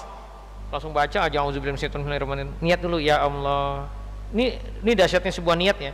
Ya Allah, jadikanlah Quran ini sebagai penerang kuburku nanti, sebagai syafaat nanti di yaumil akhir. Ya. Terus jadikan Quran ini penyembuh sakit kepalaku. Misalkan ibu sakit kepala, ya Allah, ya bersihkanlah jiwaku. Ya Allah, kembalikanlah sukmaku yang lepas. Jadi banyakin niatnya nggak apa-apa. Baru mulai baca ta'awudz, auzubillahi baru baca. Itu nanti ngefek. Nah, selesai baca, misalkan udah 15 menit, setengah jam ibu baca, ibu tiup. Siapin air, tiup ke air, ya tiup ke tangan, usapin gosok. Airnya ini diminumin ke anak-anak kita, masya Allah. Jadi solusi. Itu berkah, itu bekerja. Ya, itu bukan bid'ah. Ini bekerja, benar-benar bekerja, masya Allah. Ya. Ya. Bisa dipahami ya. Tapi syarat kedua tadi, wala yazidu zolimin. Kita tidak boleh ada kejoliman. Apa kejoliman itu? Dosa yang belum diistighfari dari balik hingga sekarang. Pernah gak ninggalin sholat subuh, ninggalin sholat isya waktu SMA? Nah, itu diistighfari. Dulu mohon maaf ya, pacaran gak waktu mau nikah? Ya, kalau pacaran ada maksiat, istighfari. Terus yang kedua emosi negatif, mudah kecewa, marah, dendam, sedih, takut, cemas. Ini semuanya harus dirilis. Ya, rilisnya gini Bu. Misalkan ibu menyimpan kesedihan nih ya. Ya Allah, yang pertama nih, aku ridho. Contoh nih, saya ada pasien seorang ibu, ya. Dia sudah sering kali diterapi tapi nggak pernah bereaksi. Tapi dia bilang saya ada ciri-ciri ini tapi nggak pernah bereaksi gitu. Nah, akhirnya pas kesempatan terakhir dia datang dengan suaminya, coba deh kita bedah Bu. Ibu ada gak menyimpan kesedihan? Dia mikir gitu. Oh iya ada. Saya terlahir tidak punya bapak, kata dia. Bapaknya nggak ada dan saya sedih waktu SD. Dan itu sampai saya nikah, saat nikah dia ikut suami keluar kota. Dia juga sedih, ya, menyimpan kesedihan. Nah itu yang tersimpan sejak dulu sampai sekarang usia ibu ini sudah punya cucu 1, itu masih sedih. Nah, saya bilang gini Bu, ibu istighfari sedihnya. Kalimatnya begini nih Bu ya. Ya Allah, aku ridho dengan takdirmu tidak punya ayah. Itu satu. Yang kedua, aku mohon ampun ya Allah atas kesedihanku selama ini karena tidak punya ayah. Karena sedih itu siapa yang larang Bu? Wala tahinu wala tahzanu. Jangan merasa hina, jangan minder, jangan sedih. Allah yang melarang. Antumul a'launa in kuntum mu'minin. Ini surat Al-Imran ayat 139. Kita itu tinggi derajatnya kalau yakin kepada Allah. Jadi menyimpan kesedihan, peristiwanya sudah lama, masih kita simpan kesedihan itu nggak boleh. Nah, pertanyaannya, apa ciri kita menyimpan kesedihan? Kalau cerita bisa nangis, padahal sudah 10 tahun yang lalu, padahal sudah 30 tahun yang lalu. Ibu ada nggak Bu? Ibu evaluasi juga anak gadis ibu. Karena yang kebanyakan menyimpan kesedihan ini perempuan. Kalau ibu cerita tentang sebuah peristiwa meninggalnya orang tua padahal sudah 10 tahun yang lalu, ibu bisa nangis, itu berarti ibu menyimpan kesedihan. Itu nggak boleh. Bisa dipahami ya? Ini jangan dianggap enteng. Kesedihan ini yang paling banyak terjadi ya sama orang-orang yang terbelenggu jin. Yang kedua, yang menyimpan dendam. Ibu evaluasi ada dendam nggak sama seseorang, termasuk sama suami, ya itu nggak boleh. Karena syarat masuk surga itu ada 4. Pertama, ini surat Ali Imran ya, mulai ayat 133, tapi ini yang saya baca 134 ini. Ya, alladzina yunfikuna fis syara'i wad dara, yang senang berinfak di kala lapang maupun sempit, senang berbagi. Yang kedua, wal kaziminal ghaiz, mampu menahan marah. Jadi enggak pemarah orang yang mau masuk surga itu. Kata Rasulullah apa? La taghdab walakal jannah. Lakal sampai 3 kali. Jangan marah, jangan marah, jangan marah, maka kamu akan masuk surga. Kaidahnya dibalik. Kalau kita pemarah, kata suami galak, kata anak-anak kita suka marah, maka kita akan terhalang masuk surga. Walaupun ibu rajin ngaji. Gitu. Bisa dipahami Bu ya? Yang kedua apa? Jangan pemarah. Yang ketiga, wal afina anin nas. Mau memaafkan kesalahan orang lain, jangan dendam kata Allah. Jadi kalau kita punya dendam hari ini, ya udah maafin aja. Gimana cara maafinnya? Ya Allah, aku ridho dengan kejeliman si fulan atau si fulanah ini, dan aku mohon ampun ya Allah atas dendamku selama ini. Itu terucap Bu. Saya tahu ya ibu-ibu sering ikut pengajian, jangan dendam, nggak boleh, tapi nggak bakal bisa ibu terima ya. Mungkin secara hati pengen, tapi nggak bisa kalau ibu belum pakai logika. Logika dendam itu biasanya apa? Saya benar, dia salah, ya. Saya dijolimi, gitu kan? Nah, Bu, itu semua takdir sudah terjadi, dan takdir itu Allah yang atur, dan itu terjadi sama diri kita, ya. Itu pasti baik adanya. Maka tugas kita adalah ridho dengan takdir itu. Ibu nggak ridho, ya, ibu akan bermasalah, sulit untuk sabar, sulit untuk bisa merilis maafin. Dan Allah bikin janji apa untuk orang yang mau memaafkan kesalahan orang lain, nggak dendam, punya istana mewah di surga. Bu, kalau istana mewah di surga itu terbuat dari emas, ini masjid ini ya terbuat dari emas, kira-kira berapa juta triliun? Atau masjid yang gede, masjid Istiqlal gitu. Kan pasti istana di surga lebih besar dari masjid Istiqlal. Itu bayarannya, harganya kira-kira berapa nih Bu? Ini saya sengaja detilin ini karena paling banyak ibu-ibu menyimpan dendam. Ya. Jadi paham tentang banyak ilmu, tetapi kalau menyimpan dendam, menyimpan kesedihan, nggak kepake itu ilmunya. Ya. Ini yang bikin suami-suami pada bingung. Istri saya Ustadz seminggu 3 kali ngaji, tapi galak sama anak-anak. Sama saya juga gitu, suka ngeyel. Dominan, aduh itu bahaya Bu. Ya. Nah ini terjadi biasanya karena menyimpan kesedihan, menyimpan kekecewaan, menyimpan dendam. Ibu tadi hadiahnya apa Bu? Ini saya kasih logika ya. Hadiahnya kata Rasulullah, istana berlapis emas ya, kalau mau memaafkan kesalahan orang lain. Itu kan jutaan triliun. Bu, kalau ada orang salah sama ibu, bawa duit 1 miliar, Bu saya minta maaf ini duit 1 miliar, ibu maafin nggak Bu? Dimaafin banget. Padahal berapa? 1 miliar. Allah promonya berapa? Jutaan triliun. Karena kita nggak yakin sama janji Allah, kita enak aja loh minta maaf. Gitu. Paham Bu? Ya, jadi harus dikuatin keyakinan kita sama Allah. Dan janji Allah itu bukan tipu-tipu. Janji Allah pasti benar. Innallaha la yukhliqul mi'ad. Allah nggak bakal bisa nggak akan menyalahi janjinya. Terus penyakit hati dan seterusnya ya. Jadi itu syaratnya. Nah ini ada penangkalnya ya. Jadi penangkal sihir adalah jaga sholat subuh tepat waktu berjamaah. Dan seterusnya, zikir pagi petang. Zikir pagi petang ini perintah Allah. Waskurullah dzikran katsiran bukratan wa asila. Dan pastikan ibu-ibu ya, apalagi yang punya ciri-ciri jin jatuh cinta, kalau mau tidur baca ayat, ada wudu, baca ayat kursi, baca 3 kul, tiup, usapin. Ya. Insya Allah itu akan aman. Ya nanti ini bisa dibaca ya. Ini sudah jam semua. Ya. Itu yang bisa saya sampaikan. Ya. Billahi taufiq. Assalamualaikum warahmatullahi wabarakatuh. Waalaikumsalam. Mumpung masih ada waktu ya Ustadz, 10 menit ya, lagi. Barangkali ada yang mau ditanyakan, silakan Ibu. 3 penanya silakan. Oh dari Ustadz dulu. Oh Ustadz mungkin ini dulu pertanyaan dulu ya, 3 ya. 3 pertanyaan Ustadz untuk ibu-ibu. Iya. Nanti Ustadz dari Ustadz. Oke. Ya, silakan. Saya yang nanya gitu? Iya. Oh, iya Bu, nih tanda ibu nyimak apa enggak? Karena ibu kalau ada jin Bu, ibu dibikin nggak konsen. Bu, ya apa ciri ada di tubuh kita jin jatuh cinta? Apa ciri? Ciri-ciri orang yang ada jin jatuh cintanya. Oh jin jatuh cinta. Nah tuh ibu ini tuh.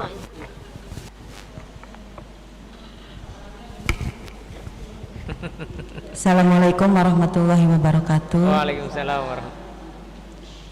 Mohon maaf Ustadz, langsung saja ya. Ciri-ciri orang yang ada jin jatuh cinta. 1, sering tertarik dengan lawan jenis yang bukan Mudah mahramnya. tertarik dengan lawan jenis. Oke. Yang bukan mahramnya.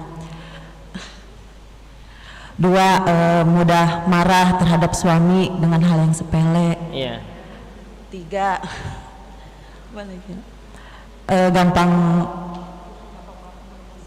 gampang emosi atau kepada anak, kepada yang lainnya seperti itu. Gimana Ustaz? Iya, itu.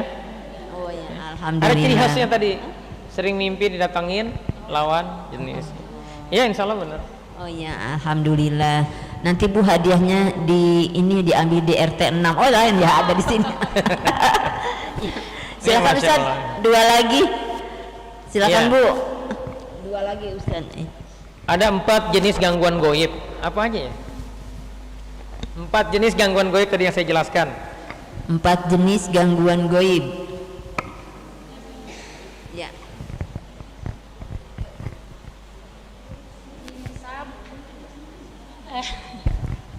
Ya, assalamualaikum warahmatullahi wabarakatuh.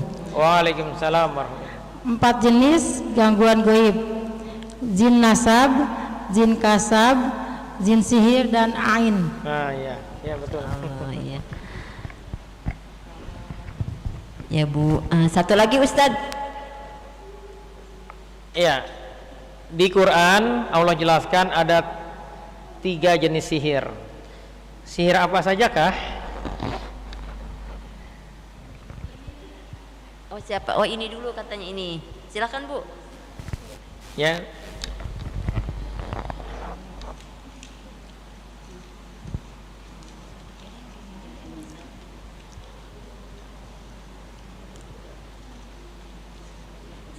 Sihir pemisah, sihir politik, dan sihir dakwah. Iya, betul. Ya. Masya Allah pintar-pintar ya Ustaz, ibu-ibu meskipun sambil ngantuk.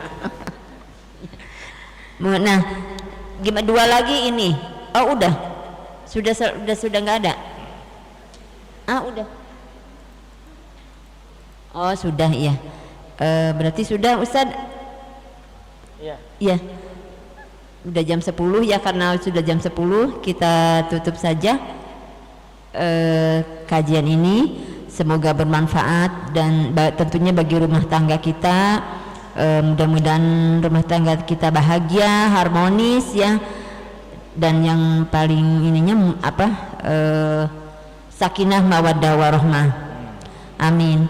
Baiklah ibu-ibu, kita tutup pengajian ini dengan bersama-sama membaca istighfar 3 kali, hamdalah dan doa kafaratul majlis. Kita sama-sama astagfirullahaladzim, astagfirullahaladzim, astagfirullahaladzim, alhamdulillahirabbil alamin, subhanaka allahumma wa bihamdika asyhadu an la ilaha illa anta astaghfiruka wa atubu ilaih. Sekian, mohon maaf lahir batin bila ada kesalahan yang kurang berkenan. Billahi taufik wal hidayah. Wassalamualaikum warahmatullahi wabarakatuh. Waalaikumsalam. Ya, insya Allah nanti slide-nya saya kirim ke Ustazah Rahmi. Ini sebelum lupa, Bu. Jadi kalau Ibu mau ngecek ada sihir rumah tangga nggak? Ibu bilang aja gini, kamu jin sihir itu Bu saya, lalu baca Al-Baqarah 102 yang tadi dibaca sama Qori itu. Baca aja terus ulang-ulang.